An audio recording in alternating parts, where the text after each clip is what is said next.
దయచేసి మీరు సీఎం గారికి గట్టిగా లేచి మన జమ్మలమడుగు నియోజకవర్గం తరఫున ఈ గూడెం చెరువు తరఫున లేచి ఒకసారి స్వాగతం పలకాల్సిందే కోరుతున్నా.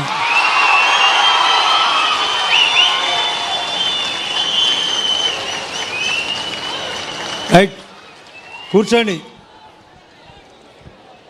టైం సరిపోదు, దయచేసి మౌనంగా ఉంటారా లేదా? మీరు చేతి చెప్పాలా మౌనంగా ఉంటామని. కలెక్టర్ గారు మాట్లాడుతూ అంటే డిస్టర్బ్ చేస్తున్నారు. గౌరవ ముఖ్యమంత్రి మోడీ గారి ఆధ్వర్యంలో, మోడీ గారి ఆశీస్సులతో కూటమి ప్రభుత్వం ఎక్కడా లేని విధంగా మా బీజేపీ పాలిత రాష్ట్రాల్లో కంటే కూడా 4000 పెన్షన్లు ఇచ్చే ఏకైక రాష్ట్రం ఏదంటే మన ఆంధ్రప్రదేశ్. దానికి కారకుడు మన ముఖ్యమంత్రి గారు. ఇప్పుడే మనం పక్కనే ఒక గ్రామస్తుల దగ్గరికి పోయినాం, చేనేత దగ్గరికి పోయినాం. సార్ అడిగినాడు పెన్షన్ ఎంత అంటే 4000 అని చెప్పినారు. బియ్యం బాగుందంటే బియ్యం బాగుందన్నారు. కరెంటు బాగుందంటే కరెంటు బాగుందన్నారు. దయచేసి నేను చెప్పినప్పుడు ఇది నిజమైతే చేయండి. జగన్ రెడ్డి పాలనలో ఇవన్నీ ఉన్నాయా? ఉన్నాయా? రోడ్లు బాగున్నాయా? నీళ్లు బాగున్నాయా? పెన్షన్ 4000 వస్తానేదా లేదా? ఇల్లు ఇక్కడ కట్టే ఇల్లు టిడ్కో హౌస్ మేము ఆ రోజు ముఖ్యమంత్రి గారి సమక్షంలో కడితే దాన్ని ఎంపీగా కూడా ఉన్నాడా లేదా? అవినాష్ రెడ్డి వాళ్ళ ఎంపీలే కదా. ఎప్పుడన్నా ఒక చిన్న పని చేసినారా? రోడ్లు గుంతలు పురిచారా? కాలువలకు నీళ్లు పంపించారా? ఏటికి నీళ్లు పంపించారా? రిజర్వాయర్లు ఎప్పుడన్నా నింపి డబ్బులు ఇచ్చారా? ఇటువంటి వ్యక్తులు కావాలన్నా 4000 రూపాయలు పెన్షన్ ఒకవైపు, బియ్యం ఒకవైపు, స్కూళ్ళల్లో కానీ హై స్కూల్లో కానీ లేదా ఇంటర్మీడియట్లో కూడా సన్న బియ్యం ఇచ్చిన గవర్నమెంట్ ఏది? చేతి చెప్పాలా? ఈ ప్రభుత్వమా కాదా?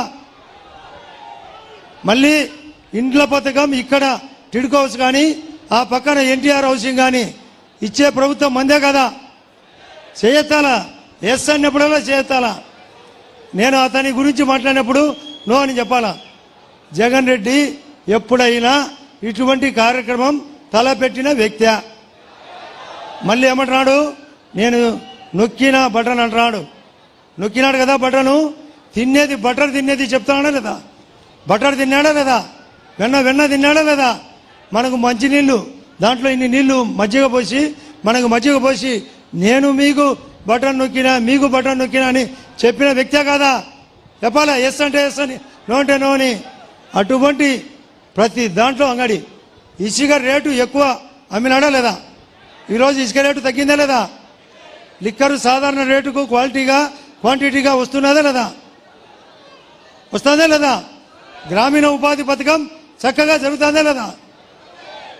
అదే కాకుండా జలజీవన్ మిషన్తో మనం తాగునీళ్ళ సప్లై ప్రతి పల్లెకు ఉన్నతంగా ఇచ్చే విషయం ఇప్పుడే ఒక ఆటో అతను చెప్తున్నాడు.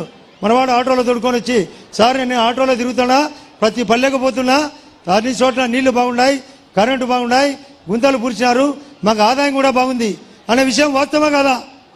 చెప్పాలా? ముఖ్యమంత్రి గారు వచ్చినది ఏదానికి? ఇక్కడ P4 అనే పథకం.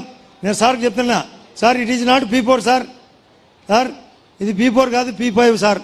మీ ఆలోచన పవర్ఫుల్ కాబట్టి P4కు తోడు ఒక పదం చెప్పి నేను చెప్తున్నా, ఇది భయం P5 sir. Powerful concept.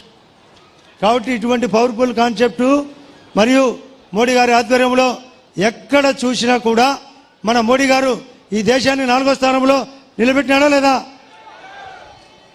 Health conditions CM relief fund ఎక్కువ ఇస్తున్నాడా లేదా? ప్లస్ అదే కాకుండా స్కూల్ ఎడ్యుకేషన్లో సార్ లోకేష్ గారు వచ్చినాక ఇప్పుడే మీతో చెప్పించినాం సార్, అక్కడ లోకేష్ గారు వచ్చినాక స్కూల్ ఎడ్యుకేషన్ పెరిగిందా లేదా? పెరిగిందా లేదా?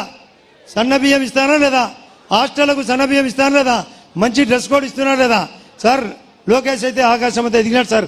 వాస్తవంగా నేను ఆయనతో కాబట్టి పనిచేసిన అప్పుడు ఇప్పటికీ తేడా.